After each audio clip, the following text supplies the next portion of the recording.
इसके पहले मैं कई बार कह चुका हूं कि हमें शुक्रिया अदा करना चाहिए उस इंसान का जिसने गैर कानूनी तरीके से सुशांत सिंह की तस्वीर जो है वो पोस्ट कर दी, जिसने सारी कहानियां कह डाली। अव्वल तो ये कि मैं शुरू से ये कह रहा हूं कि जो उनके लटकने की जो थियरी है कि वो लटक के मरे, ही हैंग्ड हिमसेल्फ टू डेथ, तो वो हैंगिंग की तस्वीर आज तक किसी ने देखी ही नहीं। ऐसा मुमकिन नहीं है कि इतना बड़ा हादसा, इतनी बड़ी दुर्घटना जिस घर में हुई और जहां 5 6 8 लोग थे, उसमें से किसी ने भी अपना फोन निकाल के कैमरे से एक भी तस्वीर नहीं ली, जबकि ये जानते हुए कि जब वो उस बॉडी को नीचे उतार रहे थे वो गैर कानूनी था, उनको पुलिस के आने तक का इंतजार करना चाहिए था। लेकिन चलिए, giving them the benefit of the doubt कि उन्होंने सोचा कि शायद ये जिंदा हो सकता है, उसे नीचे उतार के हम बचा सकते हैं, फिर भी किसी को एक तस्वीर तो लेनी चाहिए थी कि आज के जमाने में ये एक रिफ्लेक्स एक्शन की तरह, आप कोई भी एक घटना देखते हैं सबसे पहले उसकी तस्वीर निकाल लेते हैं, एक छोटी सी वीडियो बना लेते हैं।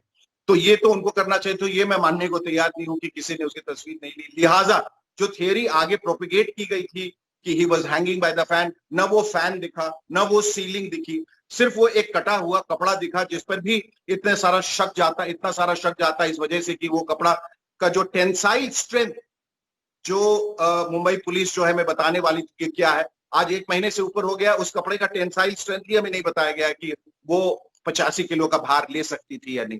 फिर गले में जो निशान थे वो कपड़े के चौड़े निशान होने चाहिए, वो बिल्कुल एक सिमेट्रिकल और सिलिंड्रिकल वो निशान था, वो किसी और ओर इशारा कर रहा था कि उसे लिटा के ही मारा गया है और शायद फिर लटकाया गया होगा। मैं तो ये मानता भी नहीं कि उसे लटकाया, मैं तो यही मानता हूं क्योंकि बिस्तर जिस तरह से बिल्कुल सलीके से सजा संवरा था, बिल्कुल साफ सुथरा था, अगर उस पर कोई चढ़ता, 4 5 लोग चढ़ के उसके बॉडी निकालते तो वो उसकी अवस्था जो है उथल पुथल वाली हो जाती। लेकिन बिस्तर बिल्कुल करीने से तरीके से सजा गया था, इसका मतलब कि उसे मार के कहीं सिर्फ लेटा दिया गया था। तीसरी बात ये कि उनके ही एक सर्वेंट ने कहा कि वो 15 15 मिनट पे आके देखा करते थे कि सुशांत क्या कर रहे हैं, सो रहे हैं, खा रहे हैं, पी रहे हैं। तो उसने दरवाजा बंद कैसे था, दरवाजा बंद क्यों था? तीसरी बात या चौथी बात ये कि वो चाबी वाले जिसकी इतनी अहमियत थी, वो कम वक्त वो गया कहाँ? पुलिस ने उसकी उसकी उसमें तफ्तीश क्यों नहीं की, उसकी उससे जांच पड़ताल क्यों नहीं की, उसे इंटरोगेट क्यों नहीं किया, उसे क्यों नहीं बुलाया? वो आज तक दिखा नहीं। तो चाबी वाला कहां से आया? पहले तो अगर दरवाजा तोड़ा गया तो दरवाजे पर तोड़ने के निशान होने चाहिए, दरवाजा तोड़ने पे नहीं खुला तो चाबी वाला आया। चाबी वाला वो कौन सा इतना प्रबुद्ध, वो चाबी वाला इतना बड़ा जीनियस था कि वो एक साधारण सा चाबी वाले ने आके एक इलेक्ट्रॉनिक चाबी ताला खोल दिया, और वो भी 20 मिनट के अंदर। और कभी कहते हैं खोला, कभी कहते हैं तोड़ा, तो बहुत सारी ऐसी थियरीज थी। और उस जब दरवाजा टूटता है तो ये एक बहुत नेचुरल सी बात है कि आप सब लोग हड़बड़ा के अंदर जाएंगे क्योंकि एक हादसा हुआ है। वहां खुलने के बाद आप चाबी वाले से वार्तालाप कर रहे हैं कि भाई कितने पैसे हुए? 2000 हुए, अच्छा ठीक है तुम यहीं रुको, भाई इसे नीचे छोड़ के आओ, और फिर आप अंदर जा रहे हैं। ये तो एक वाहियात सी बात है, ऐसा कभी होता नहीं।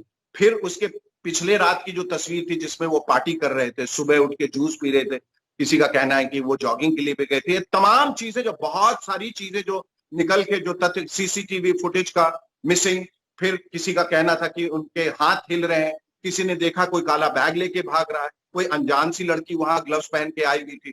बहुत सारे तथ्य ऐसे 40 50। मुझे मालूम है कि हमारे एक रिपोर्टर हैं जो एबीपी न्यूज और दूसरे चैनल्स में भी हुआ करते थे, सुनील झा जी, उन्होंने सबसे पहल की थी, और 15 जून को मुझे याद है उन्होंने मुझे फोन किया था, उन्होंने मुझसे पूछा था कि शेखर जी आपको क्या लगता है, ये आपको सुसाइड लगता है?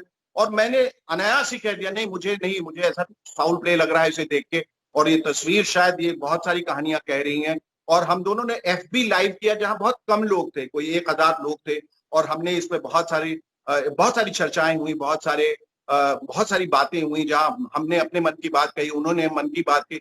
जब हम दूसरे दिन आए बात करने तो 20,000 लोग, फिर 50 लोग जुड़ते गए, और फिर लोगों ने भी यही कहना शुरू किया। तो उन्होंने मुझसे फिर सलाह मुझे दी कि आप जस्टिस फॉर सुशांत फोरम की शुरुआत कीजिए, और मुझे ऐसा लगता है कि अगर उनके पिताजी भी इसमें आ जाएं तो एक जन आंदोलन बन जाएगा, फिर हम तफ्तीश के लिए मांग कर सकते हैं। उसी को लेकर मैं बिहार गया, उनके पिताजी से मिला, तेजस्वी यादव जी से मिला, नीतीश जी से मिलना चाह, वगैरह वगैरह। तो ये शुरुआत तमाम चीजें वहां हुई, और लोग इसमें जुड़ते गए, एक बड़ा कारवां बन गया। आज की ये बात हो रही है कि लोग कहते हैं कि मीडिया ट्रायल क्यों हो रहा है।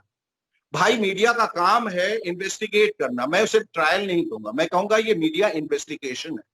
अब तो मीडिया इन्वेस्टिगेशन के, अब तो सोशल मीडिया इन्वेस्टिगेशन भी शुरू हो गया, वो भी छोड़िए, अब इंडिविजुअल इन्वेस्टिगेशन भी शुरू हो गया। हर कोई अपने मामले में अपना एक सामान्य बोध का इस्तेमाल करके, इंट्यूशन का इस्तेमाल करके अब तफ्तीश कर रहा है।